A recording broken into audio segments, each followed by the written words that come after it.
I, 30 female, have an identical twin sister, and for the purposes of anonymity, I'll call her Jess. Jess and I look so much alike it can be freaky. At one point when we were still infants, they had to draw a little dot at the bottom of one of our feet, just so they could keep track of who was who for medical reasons. My mom adored the fact that Jess and I were her cute baby twin girls, and treated us as precious dolls who she would frequently dress alike and always make us do things together.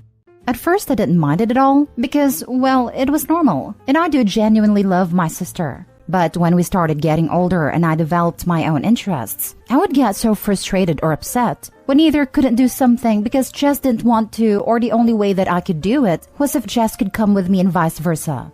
It sucked, because despite our appearances, Jess was the more extroverted twin, who liked to go to parties and do sports while I was introverted and artistic. I was always made to do what Jess wanted to do, because me not wanting to be so social was seen as bad, and the only way that Jess would agree to do/endure my hobbies was if I did her homework or chores. When my parents were divorcing, I was over the moon when my dad agreed to let me live with him in another state, and Jess didn't want to move away from all her friends. My mom cried when I had to tell her I didn't want to live with her, and Jess accused me of hating them. This really wrecked me emotionally, and I almost caved, but my dad got me into therapy, who helped me gather the courage to just leave. I never really did shake off the guilt until around senior year of high school, but I never once regretted my choice because of how liberating I felt by getting to just be me. I was slowly able to repair my relationship with my mom and Jess, but Jess and I were never as close as we used to be, and I was honestly fine with that. Fast forward to adulthood, and Jess is engaged to her boyfriend Steve, 36 male, and their wedding is set for the spring. Unfortunately, Jess was recently in a bad accident, and her face is going to need to get cosmetic surgery. She has been crying on and off for days over this, because there's no way she'll be healed up in time for the wedding. My mom, Steve, and I have been trying to console her, but it's not enough. Then earlier this week, my mom approached me with the idea of dressing up as Jess and pretending to be her for the ceremony and reception, so the pictures will look nice. I was floored and gave a hesitant no, because while I do know that this would mean a lot to my sister, I just feel really uncomfortable about it. My mom was upset with me and said that it wasn't a big deal, it was just for the pictures, and asked me if I really wanted to make it so that Jess would have to be reminded of her trauma whenever she had to look at her wedding photos, or just not have any photos at all. Am I the a-hole? Edited to add. Okay, because I've already seen this in 2 other comments, I just wanted to be clear about some things. 1. We live in America, and as far as I know, since Jess's surgery is purely for cosmetic purposes, health insurance may not cover it, if any at all. 2. My mom was the only one who actually approached me about this, so I don't know for sure if Jess and Steve know about this idea, and I'm honestly a little hesitant of actually talking to them about this, in case they're on board and start to pressure me into agreeing. Sorry for not clarifying. What my mom is proposing that I do is that I wear Jess's wedding dress and she wears whatever I was going to wear, and then I just stand in for her when it's time to walk down the aisle, do the entrance at the reception, first dance, bouquet toss, and photo time. I wouldn't actually be doing the vows. Now for the comments. Not the a-hole, but this is a lot to unpack. I think you need to stick to your boundaries. Photoshop can likely touch up any bruising or stitches, etc. for the photos. Honestly, since Jess and Steve are paying for the wedding and saving up for cosmetic surgery costs, I think they may not have the money to pay for professional Photoshop. They can always get them photoshopped later. First off, not the a-hole. Your mother's being ridiculous. Second, why are they not just postponing the wedding? Surely a life-changing accident is a reason to put things on hold.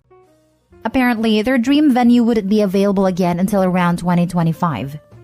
Not to sound rude, but I'd imagine having a corrected face should be more important than a dream location. You'd be surprised. Getting that dream venue while you can is extremely important to a lot of brides. Not bride wars level of important, probably. What the heck did I just read? Not the a-hole, and if looking like her old self is that important to her, then the wedding needs to be postponed. Not doing this bad movie plot of an idea. It is a big deal, because I'm pretty sure this level of fraud would actually invalidate the marriage. Not to mention people will know it's you, and those that don't sure as heck are gonna wonder where you are. Point all this out to your mother. Keep saying no, and if she keeps pushing, stop communicating with her. Next story. Am I the a-hole for refusing to switch rooms because sister-in-law is pregnant? I, 33 male, live with my wife, 31 female, and my 8-year-old son, Mal. Mal has cerebral palsy and is bound to a wheelchair. Our home is convenient for us because it has 2 stories, but it was left to my wife from her father and we don't have the money to move, so my wife and I and Mal have the downstairs bedrooms due to Mal's cerebral palsy. This past week, my brother and sister-in-law came to stay with us while visiting. Sister-in-law is 7 months pregnant. I had previously discussed that all the guest bedrooms were upstairs, but when sister-in-law asked us where the rooms are, she was shocked and asked if I expected her to walk up all those stairs. I said jokingly, I'd hope so, because that's where your rooms are. My brother got upset and said he thought I had changed the room plan to downstairs because of sister-in-law's condition. I told them no, there was no extra bedrooms downstairs. Then they suggested I swap rooms with them just for a few days.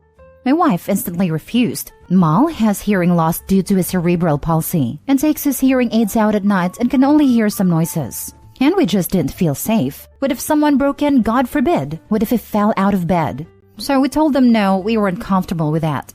Sister-in-law got upset and said why would we let them stay there, and that pregnant people really aren't supposed to go upstairs, and that I was overreacting, and that they would still hear if anything happened to Mel.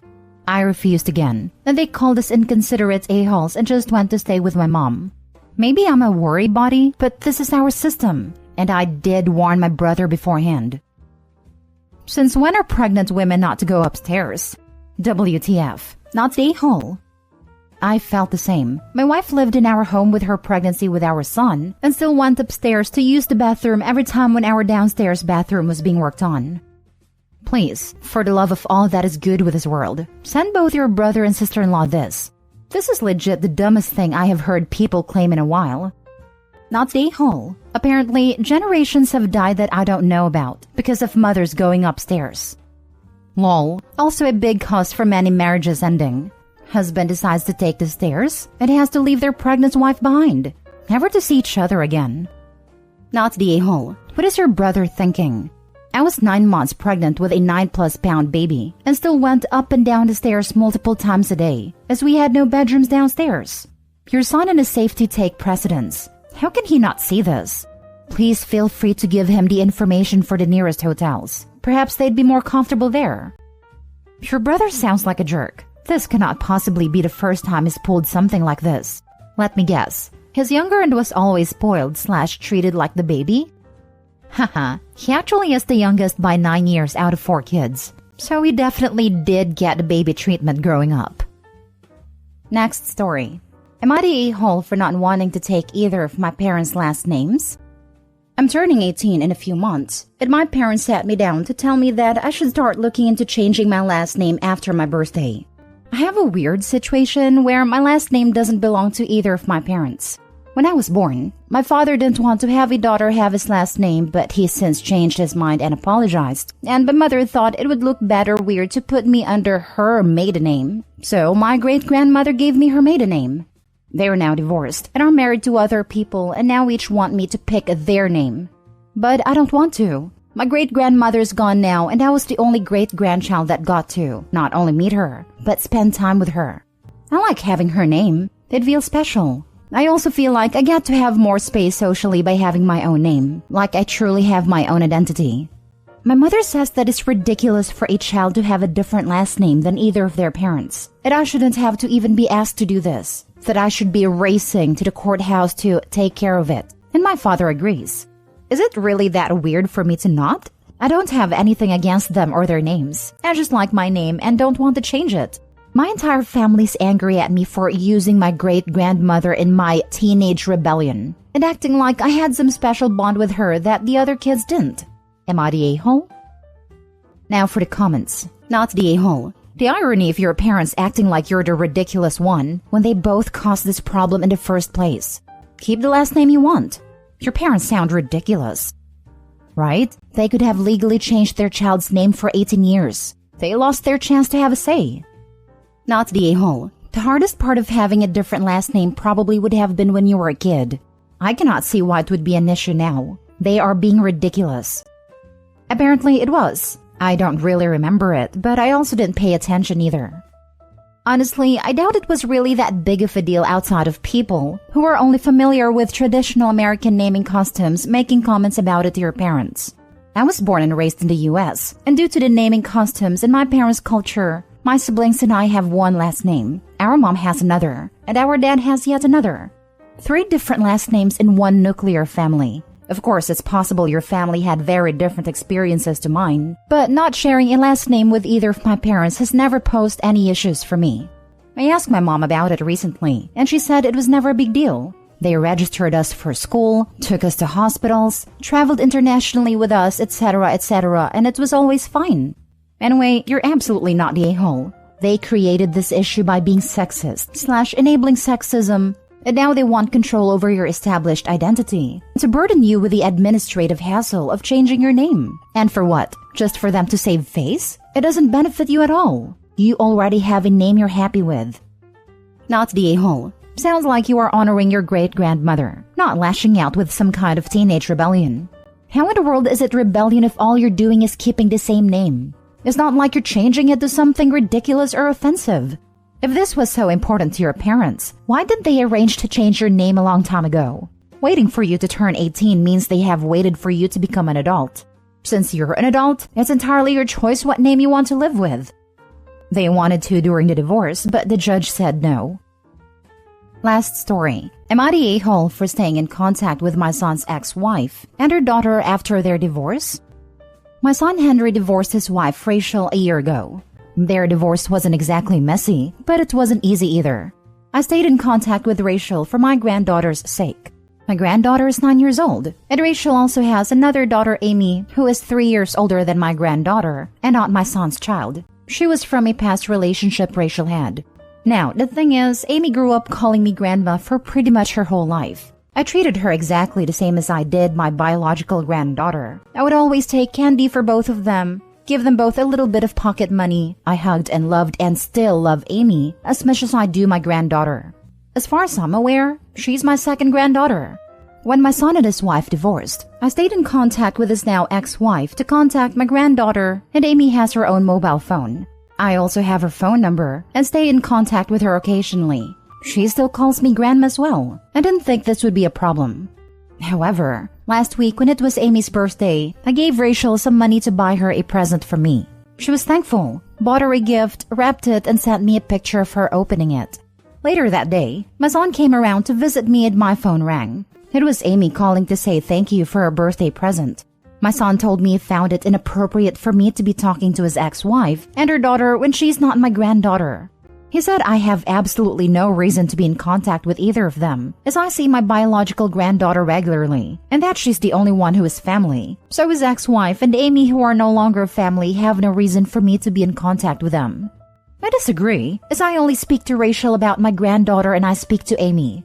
As for the last 10 years, I've been treating her exactly the same as my biological granddaughter. I feel it would be unfair now to no longer have contact with her after so long. Am I the a-hole for staying in contact with them both? I don't feel like I'm doing anything wrong. I never discuss my son with either of them. I just simply check in and see how they are. Not the a-hole. He has been in a girl's life for 10 years, and he's not staying in touch, and doesn't seem to care or worry about her.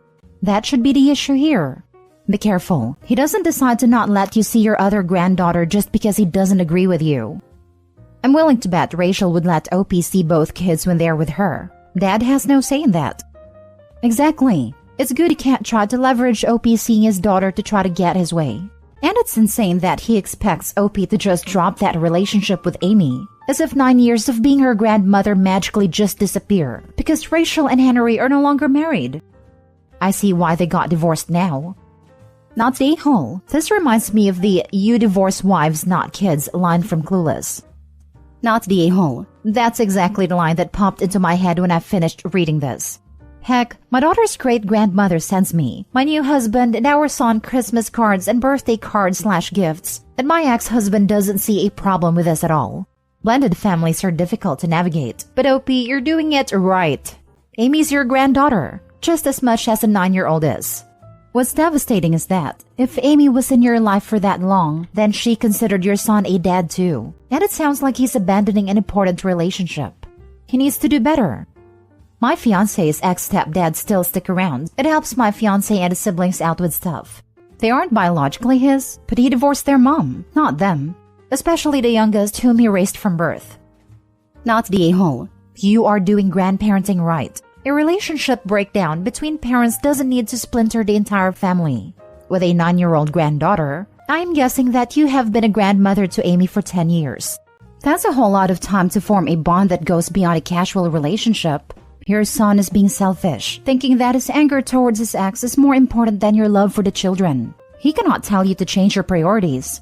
I understand that your son is hurting, but you are only demonstrating love for the kids.